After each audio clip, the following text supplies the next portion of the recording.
Persepsi masyarakat itu setiap kali mahasiswa itu mereka identiknya dengan aksi demo gitu. Ya, Apakah setiap permasalahan itu kita harus melakukan demo gitu?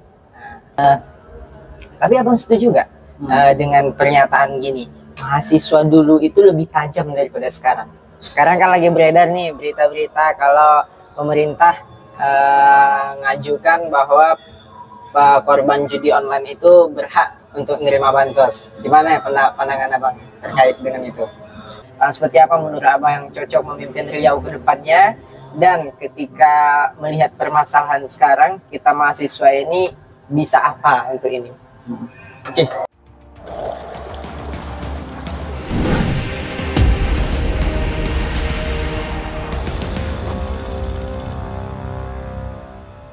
Halo semuanya, Assalamualaikum warahmatullahi wabarakatuh. Kembali lagi bersama saya Yoga Putra di program Teman Ngopi yang udah ke episode yang kesekian kalinya.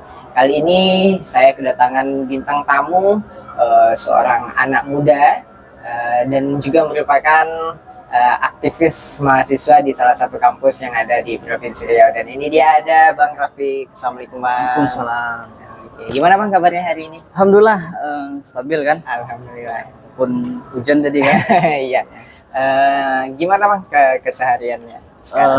Sekarang lagi fokus apa nih kan? Fokus untuk ngurus BEM ya. BEM udah mau habis juga ya kan. Ini prodi terakhir nih. Iya. Prodi terakhir ya, sibuk-sibuk untuk mempersiapkan calon baru nih di kampus. Iya. Kabarnya Abang dari tahun berapa menjabatnya? Di 2023 kemarin. 2023 ya, kemarin. Ini di terakhir ini.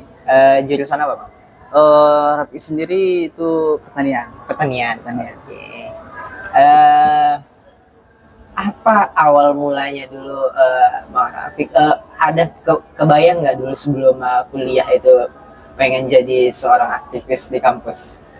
Wah, kalau cerita zaman dulu, Iya. ya nggak kepikiran. Ya, sekali enggak. Nah, dari dulu kan SMK kan? Iya. SMK di mana? SMK di Pelalawan. Abang orang Pelalawan? Iya, Oke. Jadi SMK itu jurusan otomotif. Oke. Tahu lah kalau otomotif yang mana kan? Betul. Otomotif ya nggak ada kepikiran untuk salah satu menjadi aktivis seperti yang sekarang. Ya karena dulu tuh ya di SMK sendiri ya belajar pun ya kadang masuk kadang enggak kan. Jadi perjalanannya ya terpikirnya itu pas pertama kali masuk kuliah, ya pasti ditengok ya senior kan dulu, ikut senior, ya disitulah ada niat nih, seru juga nih untuk menjadi aktivis. Iya. Itulah awal mula. Oke. Ini menarik. Tadi abang bilang kan waktu di SMK kan otomotif ya. Ya, otomotif. Jadi kenapa bisa sampai ke pertanian pas kuliahnya? Ya kalau kita ceritanya ceritakan ya sedikit panjang lah. Kemarin kan memang itu menganggur nih. Kan lulusan tahun 2017. Ya, menganggur 2 tahun. Jadi 2019 barulah niat untuk kuliah. Prosesnya agak lucu sih. Ya pilihan dari orang tua. Ya kalau nggak berumah tangga ya kuliah. Betul. Jadi mikir kalau berumah tangga ya pasti udah stuck di sini. Betul. Ya, untuk masa depan pun ya paling untuk di kampung. Gitu aja. Jadi pilihan kedua yaitu kuliah. Kuliah. Oke. Jadi ya pilihan kedua lah saya ambil nih. Nah mulailah masuk perkuliahan. Jalur terakhir sebetulnya. Jalur terakhir yaitu di pertanian. Kan di UIN itu kan ada jalur terakhir itu mandiri. Mandiri ya. Itulah coba. Pertama coba nih. Ya orang tua boleh kuliah ya asalkan memang jurusan pertanian. Oh gitu. Iya. Jadi keterpaksaan ya sampai sekarang gitu. Karena orang tua untuk jurusan. Tapi enjoy selama. Ya dibilang enjoy kan. Ya mau tak mau kan kalau sudah masuk kan harus diselesaikan. Ya sampai sekarang lah walaupun belum selesai kan. Ya mudah-mudahan lah. Siapa sih yang nggak mau selesai cepat? Bang, ya kebetulan abang sendiri kan sekarang menjabat sebagai kalau di kampus presiden ya, Ya. presiden mahasiswa. Oke, apa aja sih yang udah dibuat selama abang menjabat? Apa yang udah dilakukan gitu untuk Riau sendiri? Mahasiswa tuh banyak tuh biasanya yang dibuat. Ya kalau sebagai pribadi presiden mahasiswa, tentu kan yang paling didahulukan memang prioritas itu kampus dulu. Kampus ya sebagai mahasiswa ini kan sebagai agen of change, agen perubahan, agen of control, itu untuk mengontrol. Ya kalau di kampus sendiri tentunya yang perlu diperjuangkan yaitu haknya mahasiswa sendiri. Apa namanya? Aduan-aduan dari setiap mahasiswa itu yang kita perjuangkan untuk di kampus sendiri. Kalau untuk di Riau sendiri mengikut jejak dari senior-senior juga ya sama sebagai agen of change juga, agen perubahan juga. Ya kita selalu mengkritisi nih pemerintahan, salah satunya khususnya di Riau sendiri ya pemerintahan kayak gubernur, kayak yang memang pihak-pihak yang sudah melenceng nih dari batas-batas norma yang seharusnya dibuat. Kalau untuk pribadi sendiri, kebetulan kan UIN ini tergabung di BEM-SRI, aliansi BEM Seriau. Jadi untuk gerakan aliansi ini sendiri, ya cukup banyak lah. Salah satu BEM-SRI itu ketuanya masih Umri? Masih Umri ya. Korpusnya masih Umri. Ya bulan 8 inilah kan pemilihan juga lagi nih, semua kan masa transisi semua nih di bulan 8. Jadi itulah kalau untuk pergerakan, kalau untuk BEM-nya sendiri di UIN sendiri sejauh ini kita mengkritisi memang di dalam kampus. Kalau untuk di luar yang kita bawa memang aliansi itu BEM sendiri. Gitu. Sebelum jadi presiden, jadi ketuanya mahasiswa lah, orang nomor satu di mahasiswa lah, orang nomor satu di kampus ya, gitu.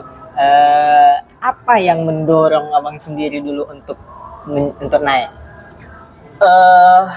Kalau mendorong memang pertama dari niat sih ya. Dari niat. Salah satunya saya bilang tadi itu melihat dari senior juga kan. Kebetulan di SMK sendiri kemarin kan menjabat juga nih jadi OSIS, ketua pramuka. Jadi kalau untuk paguyupannya kita kan punya himpunan juga nih di kecamatan mencalonkan juga.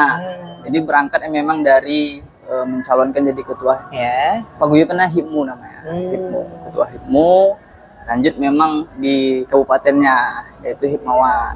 Hipmawan. Terus kalau pertama kali berkecimpung di dunia kampus yaitu di SEMA. Ya, SEMA fakultas pertamanya. Setelah SEMA barulah kita kontestasi lah. SEMA ini bagian apa nih? SEMA itu sama legislatifnya. Kalau di apanya BLM-nya. DPR-nya lah, DPR-nya di kampus. Jadi dari SMA, alhamdulillah tahun berapa ya? 2020 lah. Itu menjabat SMA di fakultas. Barulah di tahun berikutnya itu mencalonkan jadi Presma. Alhamdulillah terpilih. Alhamdulillah terpilih. Ada gabung apa juga seperti kalau di UIN kan banyak ya. Banyak HMI, ada IMM, ada gabung itu juga. Iya.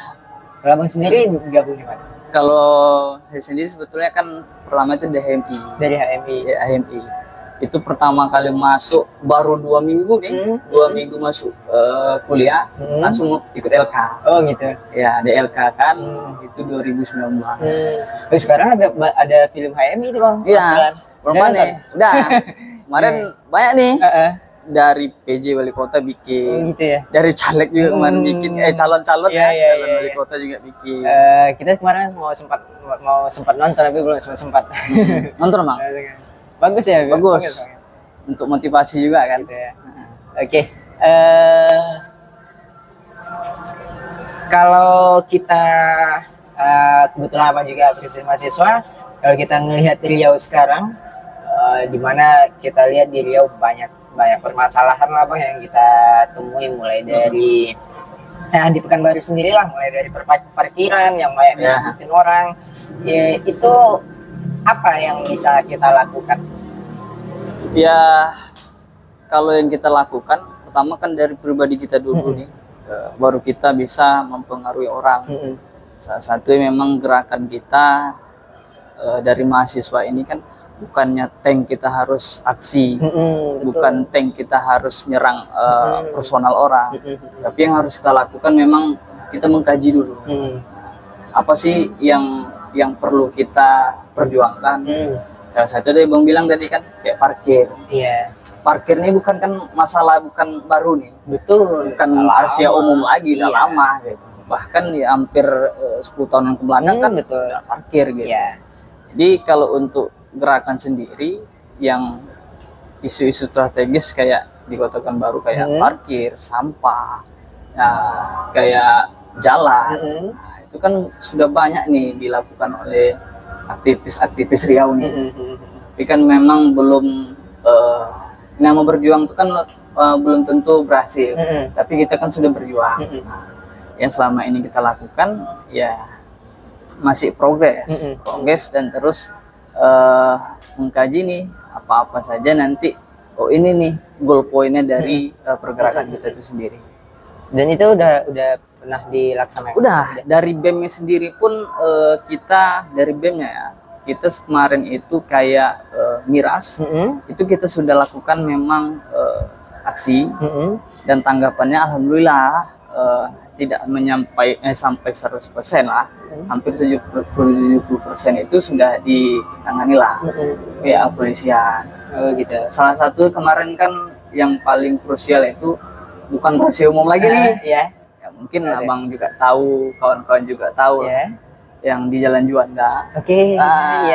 Jalan Juanda itu kan memang kita tidak pernah tahu nih kenapa bisa sebebas itu gitu, sebebas itu orang berjualan miras.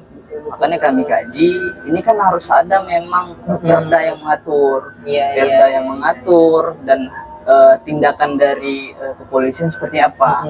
Karena kita tahu nih, ini Juanda, ini kan kantor PJ Wali Kota, sini Polresta. Nah, secara umum logika kita lah gitu. Kenapa ini tidak bisa diatasi ataupun diberantas lah? Kenapa bebas saja gitu ya? Bebas saja. Dari situlah kami kemarin mengkaji juga dari BEM, ini khusus BEM ya, dari UIN sendiri.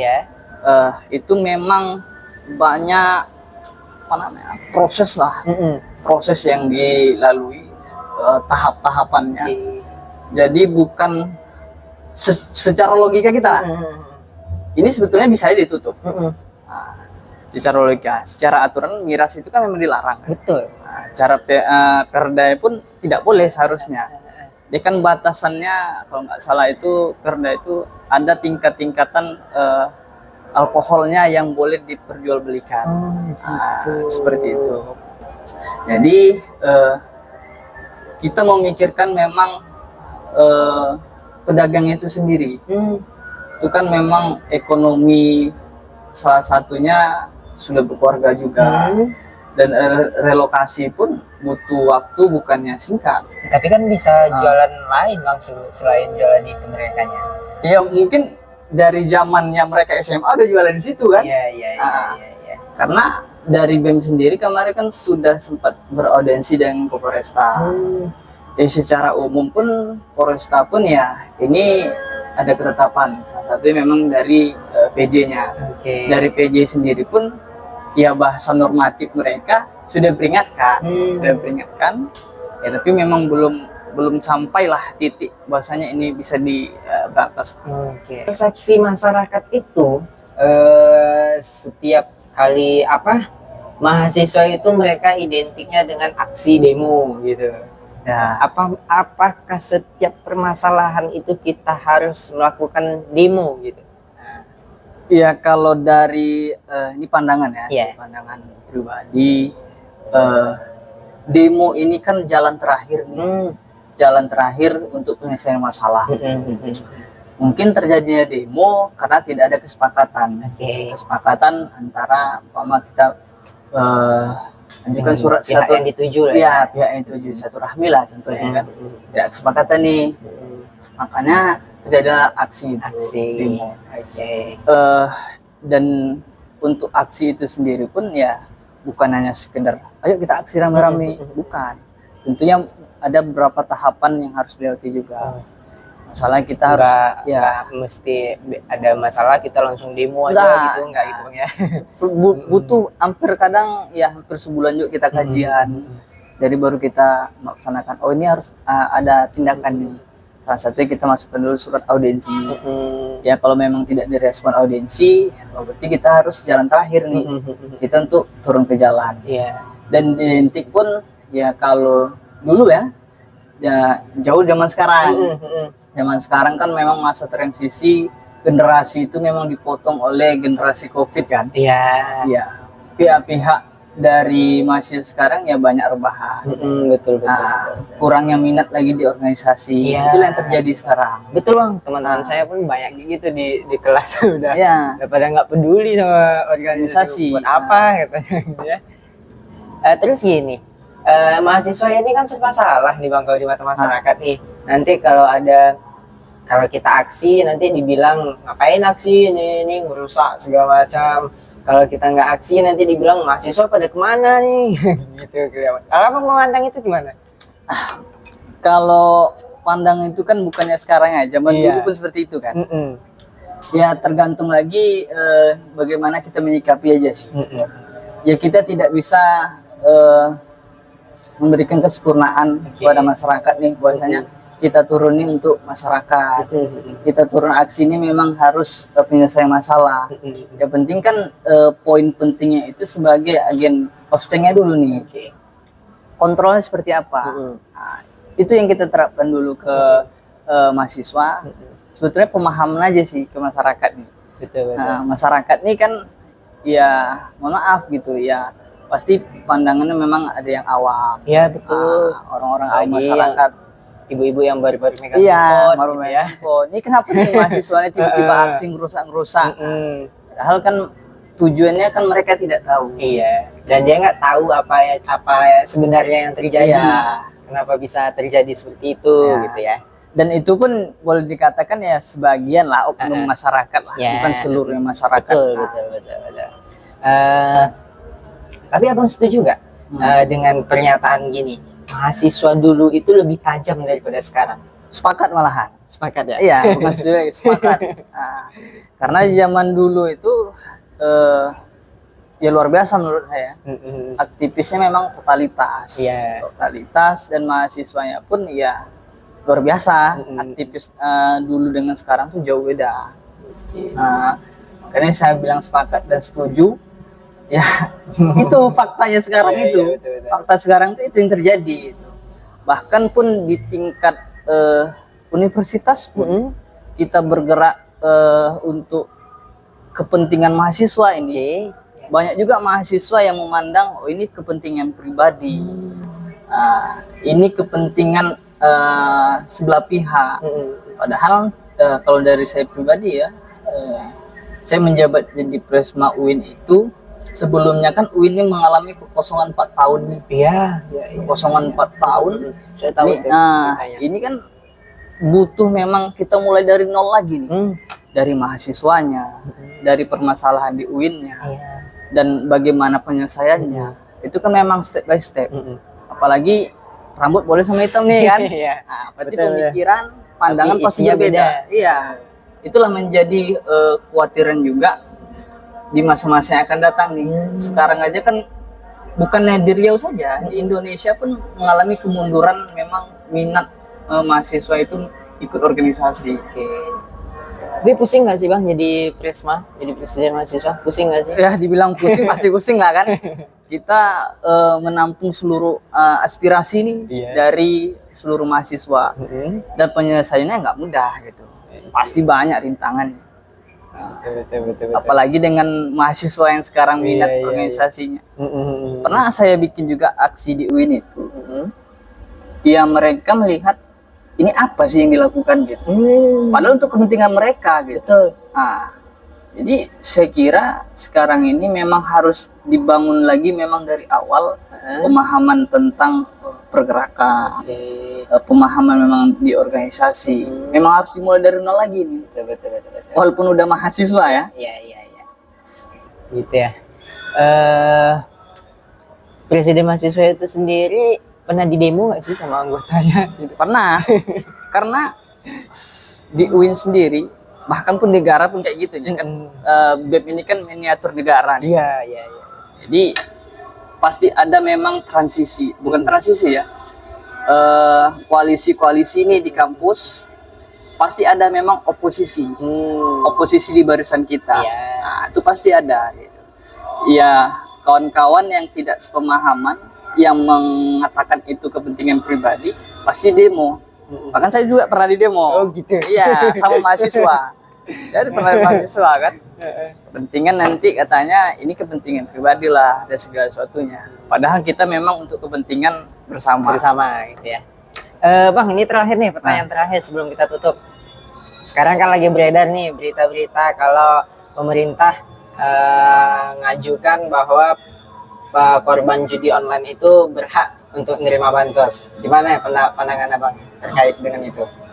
Kalau itu kan memang banyak perspektif pandangan dari semua kalangan nih kan. Ada yang memang mengatakan itu berhak, ada yang mengatakan itu tidak berhak. Kalau saya pribadi sendiri pun saya mengatakan itu tidak berhak. Gimana pun kan nanti takutnya uang itu disalahgunakan lagi. Gimana? Karena kalau judi online ini memang luar biasa. Sampai ada yang memang sampai depresi kan, memang gila. Betul. Kecanduannya luar biasa gitu. Jadi memang bansos itu sendiri memang harus punya pihak-pihak yang memang yang bisa nih mengawasi penerimaan bansos seperti apa. Kalau untuk judi online saya nggak sepakat ya. Ya pasti untuk judi online kan. Nanti udah nerima gak judi lagi. Ya kalau gitu mending kita semua main judi aja biar itu nggak boleh tuh. Iya kalau kayak gitu. nerima semua gitu ya. Mungkin Bang melihat permasalahan yang ada khususnya di Riau, tadi udah terakhir ya. Ini satu lagi Bang, satu lagi. Melihat Riau sekarang ini orang seperti apa yang cocok untuk memimpin Riau, karena dekat-dekat pilkada kan, dekat pilkada, orang seperti apa menurut Abang yang cocok memimpin Riau ke depannya?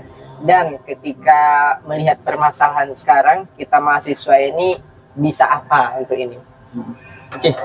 Kalau ditanya siapa yang bisa memimpin Riau, sebetulnya siapa aja bisa. Tergantung nanti penilaian dari masyarakat Riau sendiri. Kriterianya dari Abang lah. Kalau jelas bisa menyelesaikan permasalahan di Riau loh. Bukan menyelesaikan ya, setidaknya mengurangi permasalahan di Riau. Karena banyak nih permasalahan di Riau nih. Ya, kita boleh tahu aja lah masalah jalan, sampah dan segala sesuatunya. Dan saya harap pun pemimpin nanti yang di Riau ini dari saya ya, dia bisa memang salah satu yang mengurangi permasalahan yang ada di Riau. Yang kedua nanti ya pemimpin sekarang ini ya pasti mementingkan bukan hanya beberapa golongan, tetapi mementingkan memang kesejahteraan ya, rakyat di Riau sendiri. Dan untuk mahasiswa sendiri bisa apa ya, sebagai mahasiswa pasti selalu mengawal nih dan memberikan pemahaman kepada masyarakat. Kita kan ibaratkan kita di satu langkah kan nih oleh masyarakat untuk menentukan pemimpin ya, di Riau sendiri. Jadi memang tugas dari mahasiswa itu ya kita harus memberikan pemahaman kepada masyarakat. Ini loh pemimpin yang harus kita pilih, bukan pemimpin mereka memberi dalam tanda kutip uang itu pemimpin kita, bukan. Tetapi kita harus memberi pemahaman uang itu bukan segalanya. Tetapi memang uang itu kalau bisa janganlah ada money politik lagi. Walaupun marak lah gitu. Iya betul. Tapi mahasiswa kalau menurut Abang boleh nggak berpihak ke salah satu orang? Kalau bicara mahasiswa ini kan pasti nggak boleh lah. Ya, pasti nggak boleh. karena kan memang mahasiswa ini memang idealis. Mm-mm. Kemanapun dia pergi, mahasiswa ini harus idealis. Iya. Tapi bisa menentukan pilihan, tetapi tidak boleh keberpihakan kepada Oke. suatu paslon. Ya, kita berharapnya mahasiswa dapat mengawal itu Iya. mengawal itu aja Iya. gitu Bang ya. Nggak usah masuk ke dalamnya. Nggak bisa masuk lah. Ada nanti masanya. Ya, itu. betul, betul, Kalau betul. sebagai mahasiswa ya udah sebagai objek. Tupoksinya mahasiswa Tupoksi aja lah ya, gitu. sesuai tupoksi aja Nah, gitu. jangan masuk nanti apalagi embel-embel masuk pula nanti di tim sesnya Iya, satu. betul, Itu kan merusak citranya sebagai Kan itu yang mahasiswa. kita sayangkan Bang ya.